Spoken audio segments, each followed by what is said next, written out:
and how it would manifest in all these people misremembering stuff. Long story short, there are multiple universes going at once, and there can be bleed over and will be bleed over in between the universes that exist. Okay. So that's where that comes into play. Okay. Well, like you said, I think it's probably not a surprise that I think it's more of a weakness or detriment to the human memory on how this phenomenon is happening. Although, like I said, some of these kind of Mandela Effect items definitely strike home with me. And, I'm more feeling like something is going on with this one than simulation theory, which if you want to hear those topics again, go listen to episode 1. But have you heard of something called confabulation? I have. I don't remember exactly what it is, but So confabulation is kind of a good, grounded scientific explanation for what's happening, or one possible one. Okay. And basically it's a psychiatric term that describes a disturbance of memory, basically defined as the production of fabricated, distorted, or misinterpreted memories about oneself or the world without the conscious intention to deceive. So basically the human propensity to embellish the truth when remembering something, or inventing supposed facts to fill in gaps in memory. And it's rarely a conscious thing, but it's kind of one potential thing that I think kind of set in reality can help explain this.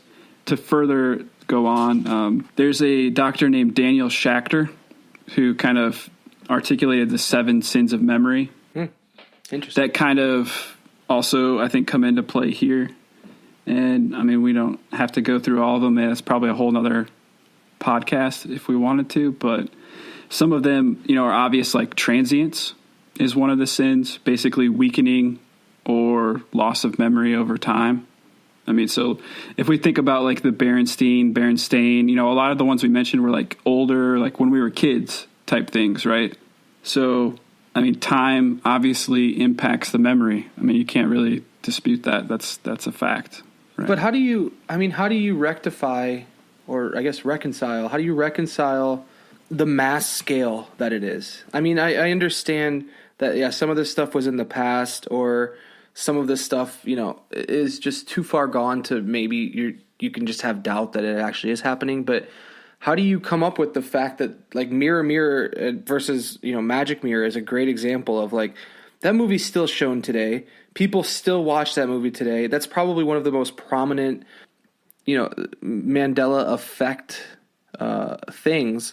How do you come to terms with the mass amount of people that believe that, or that remember it that way? So, I mean, I think that's probably a fair question. So, like I said, there's 7 sins of memory. Transience is just one of them. But so I think you start to get I think the actual explanation lies within the 7 sins of memory, but just as like a amalgamation of a couple of them. So some other ones I think that are important to note are misattribution. Yeah. So this one is basically assigning a memory to a wrong source.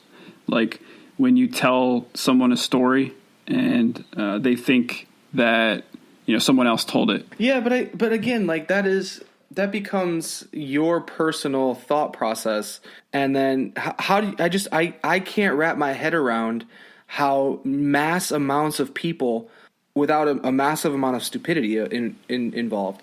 But I don't understand how this many people, and for those of you that know about Mandela Effect, that it's a big thing. I mean, it's not necessarily true one way or another, but the fact that people are remembering things that the way that they're remembering them is happening. So to me, to try to wrap my head around, this many people remembering the details of some of this stuff, and I don't think the Mirror Mirror thing is a great example where you literally get hit in the face with it. If you watch Snow White, it says magic mirror, and we all just sort of go through that process of mirror, mirror, and don't fix our brains.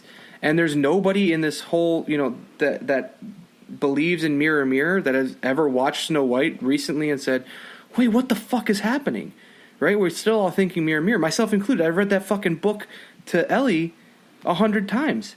And I still, just until recently, realized or thought that it was mirror mirror. So I don't know. I don't understand the psychology of it enough, or the minutia of it enough to know those misfirings in your brain. Maybe I'm just a big fucking idiot. So I mean, I think to get to the mass scale and widespread, I mean, there's a couple other sins of memory that like again come into play here. You've got bias. So, we often alter or rewrite our memories or experiences based on how we feel about something now. So like example would be when you have kids, you kind of realize how some of your parents' choices, at the time that you disagreed with when you were a kid, kind of now you see how they could feel that way and make that decision, kind of looking out for you. I mean, your new perspective changes the way you feel about old memories. Another important one, I think, is suggestibility. So your memories can be altered based on leading questions or, others' accounts. So definitely has a lot of serious ramifications in the cases of law and whatnot. I think in your particular case, this is a big, big sin of yours, suggestibility. Why do you think that's a big sin of mine? Because you're very suggestible. I do the suggesting, or I accept suggestions. Well, you used to be very easily. suggestible, at least. I mean, we used to play a particular game. Do you remember this game? I don't know. I don't know what game you're talking about. I believe you actually titled the game. You named the game. Throw things at Chase. Yeah. I mean, that was probably a collective thought of that name, and it wasn't really a name. It was the verb of what was happening. I mean, it was a very descriptive title of the game. Yes. Can you explain for the audience what this game was? I can. The game of Throw Things at Chase, much to I'm sure your surprise, was literally a group of quote-unquote friends throwing shit at me, and it wasn't normal shit. It wasn't pillows or, we weren't playing catch. Cotton balls. Yeah, we weren't this wasn't a sanctioned game of catch. This was, here's a fucking candlestick. Let's throw it at Chase. Here's a giant model car. Let's throw it at Chase. And we will record this all, and we will all laugh at it later. And that's what happened. And now I have brain damage. And now I like to talk about weird shit like Mandela Effect. But yeah, I mean, that was the gist of the game, was throw stuff at Chase, and it was literally whatever we could find around the house. Really anything you could find. Yeah. And I think that goes to show your suggestibility. I mean, only someone that's very suggestible would volunteer to do that game. Or let me maybe. I mean, that's probably true, but I also think that you can become unsuggestible as well. So maybe I've grown past that. But the also collective thought of the room was also involved in that game, right? I mean, nobody said, hey, maybe this isn't right. Even though that you may be the one that knows that the Berenstein Bears is not correct, nobody the collective thought of that room was, let's all do that, right? So even if you thought against it, you were a participant in it, and maybe that lends a little bit more credence to how these things take off, is maybe you just join in the bandwagon and say, yeah, I'm going to throw stuff at Chase. Because he said so and everybody else is doing it. If everybody else calls it Berenstain Bears, or everybody else says mirror, mirror on the wall, maybe you just join in because your mind is a little bit weaker and you can't make your own decisions. So you throw shit at your friend. Yeah, I mean, I think you're just talking about peer pressure. Maybe, and then that's probably a much better way to put it. But do you think, I mean, all science and psychology aside, do you think, to me, that is it's sort of peer pressure, and we'll call it fake news, right? If somebody says something on the internet and then 100,000 people comment on it and say, yeah, I believe that, then don't you think, the next 100,000 people are potentially just joining the bandwagon and are on board with whatever is being said? Yeah, sure. I mean, I think that's definitely part of the sin of memory that we're talking about here. Yeah. Another example that you're talking about here is basically how the Germans all kind of got behind the Nazis, essentially. Yeah. I mean, I think there's probably there's definitely some scientific studies done on that topic. Yeah, and some of that shit that they were preaching too was really fucked up. So, I mean, it's definitely something that your mind has to know that is wrong or not right.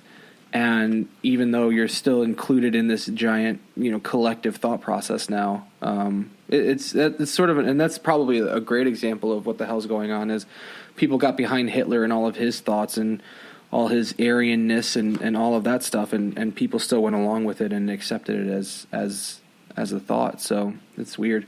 You want to go through a couple more so I can blow your brain? Yeah, let's do it. Are you familiar with the Forrest Gump one? Yeah, that one. I came across that one. I think go ahead. So those of you that aren't familiar with it, there is a famous quote in the Forrest Gump movie, which I'm sure if you've seen Forrest Gump, you know this quote, and it's probably the most memorable quote from the entire movie. And the quote is, "Life is like a box of chocolates." I don't think that's how he said it. Life is like a box of chocolates. I can't do the Forrest Gump.